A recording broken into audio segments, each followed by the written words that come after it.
नमस्कार दोस्तों, आपका स्वागत है आपके अपने चैनल TGNI वर्ल्ड में। दोस्तों, जैसा कि आप जानते ही होंगे कि 1 अप्रैल को इजरायली सेना ने सीरिया में स्थित ईरानी एम्बेसी के पास एक एयर स्ट्राइक की थी, जिसमें सीरिया में ईरानी सेना के टॉप कमांडर मोहम्मद रेजा जाहिदी, उनके डिप्टी कमांडर मोहम्मद हज रहीमी समेत 13 लोगों की मौत हो गई थी। इजरायली एयर स्ट्राइक में अपने टॉप सैन्य कमांडर की मौत से नाराज ईरान ने इजरायल को धमकी देते हुए कहा था कि ईरान अपने सैन्य कमांडर्स की मौत का बदला इजरायल से जरूर लेगा। तभी से ईरान और इजरायल के बीच तनाव अपनी चरम सीमा पर पहुंचा हुआ है। शुक्रवार को अमेरिकी अखबार द वॉल स्ट्रीट जर्नल ने अमेरिकी इंटेलिजेंस के हवाले से खबर छापी थी कि ईरान अगले 2 दिनों में इजरायल पर हमला कर सकता है। अमेरिकी इंटेलिजेंस के अनुसार ईरान में ड्रोन्स और क्रूज मिसाइलों का मूवमेंट देखा गया है। रिपोर्ट्स के अनुसार ईरान 100 क्रूज मिसाइलें तैयार कर रहा है, पर अभी तक यह साफ नहीं हो पाया है कि क्या ये मिसाइलें ईरान के भीतर से इजरायल पर जमीनी हमला करने के लिए तैयार की जा रही हैं या फिर इजरायली हमले को रोकने के लिए।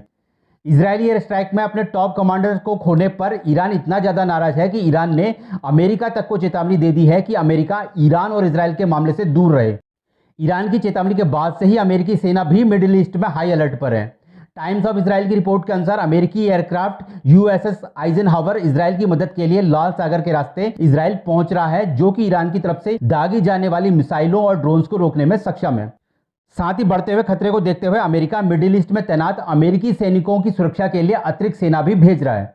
इसी बीच अमेरिकी राष्ट्रपति जो बाइडेन ने भी ईरान को चेतावनी देते हुए इजरायल पर हमला न करने को कहा है। साथ ही जो बाइडेन ने ईरान को साफ साफ कह दिया है कि अमेरिका इजरायल की रक्षा करेगा। अमेरिका इजरायल को सपोर्ट करता है, सो ईरान अपने मंसूबों में कभी कामयाब नहीं हो पाएगा। मीडिया रिपोर्ट्स के अनुसार ईरान के supreme leader ayatollah Ali Khamenei को इजरायल पर किए जाने वाले हमले से जुड़ी सभी योजनाएं बता दी गई हैं।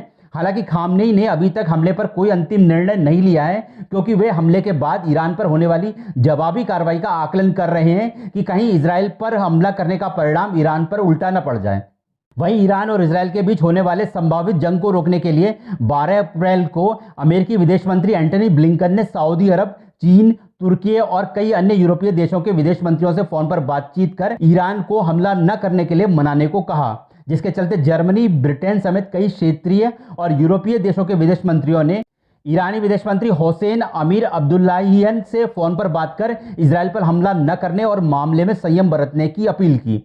इसी बीच भारत समेत अमेरिका, ब्रिटेन, रूस और फ्रांस ने अपने नागरिकों के लिए एडवाइजरी जारी कर दी है कि वे ईरान और इजरायल की यात्रा न करें। मीडिया रिपोर्ट्स के अनुसार भारत युद्ध की स्थिति में ईरान और इजरायल में मौजूद भारतीयों को सुरक्षित बचाकर वापस भारत लाने की तैयारी कर रहा है। रिपोर्ट्स की माने तो अभी करीब 4000 भारतीय ईरान में रहते हैं, तो करीब 18,500 प्रवासी भारतीय इजरायल में रहते हैं। युद्ध की बढ़ती संभावनाओं के चलते जर्मन एयरलाइंस लुफ्थांसा और यूरोपीय देश ऑस्ट्रिया ने 18 अप्रैल तक ईरान आने जाने वाली सभी हवाई सेवाओं को रद्द कर दिया है। तो वहीं ईरानी धमकी को देखते हुए इजरायल भी पूरी तरह से हाई अलर्ट पर है। इजरायल ने अपने सभी सैनिकों की छुट्टियां रद्द कर दी हैं, अपने एयर डिफेंस सिस्टम को अलर्ट मोड पर रख दिया है और साथ ही सीमाओं पर सैनिकों की संख्या भी बढ़ा दी है।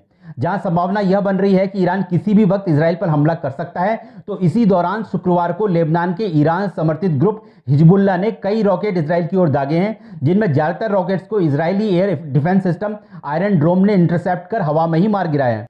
लेबनानी मीडिया के अनुसार इजरायल पर 50 से भी ज्यादा रॉकेट दागे गए हैं। दोस्तों, जिस तरह से घटनाक्रम तेजी से बदल रहे हैं, ऐसा लग रहा है कि युद्ध की उल्टी गिनती शुरू हो चुकी है। अब देखना यह है कि पहली चिंगारी कब भड़कती है। अगर यह युद्ध शुरू हो गया तो पूरा मिडिल ईस्ट इसकी चपेट में आ सकता है, जिससे जान माल का नुकसान तो होगा ही, साथ ही कच्चे तेल के दाम भी आसमान छू सकते हैं, जिसके चलते पहले से ही महंगाई की मार झेल रही सारी दुनिया एक बड़े महंगाई के संकट की चपेट में आ सकती है। दोस्तों, आपकी इसमें क्या राय है? क्या यह युद्ध होकर रहेगा या फिर अपने को महाशक्ति कहने वाली बड़ी ताकतें इस युद्ध को भड़कने से रोकने में कामयाब हो पाएंगी?